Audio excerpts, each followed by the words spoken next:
Bonjour, nous allons parler aujourd'hui d'une motivation solide à l'aide de ce texte qui se trouve dans 1 Corinthiens au chapitre 9, verset 25. Tous ceux qui combattent s'imposent toute espèce d'abstinence et ils le font pour obtenir une couronne corruptible. Mais nous, faisons-le pour une couronne incorruptible. La comparaison entre un sportif qui se donne entièrement à son sport et le disciple nous parle. Il est impossible d'être disciple sans passion et sans maîtrise de soi. Les chrétiens ont tendance à renoncer à leur enthousiasme pour se contenter d'une vie morale assez rangée. Mais ce n'est pas la bonne motivation. Paul le dit ailleurs en comparant sa vie chrétienne à une course dans laquelle il ne s'encombre pas des soucis de la vie ou de ses imperfections.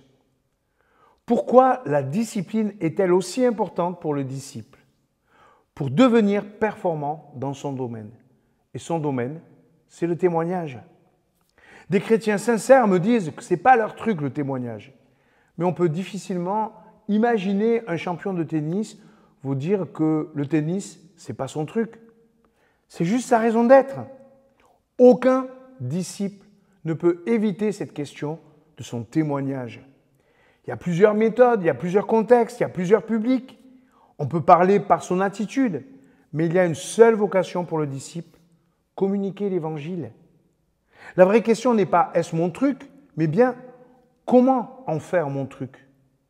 Là où la culpabilité et des comparaisons se manifestent, il y a cette image du sportif qui vient nous parler.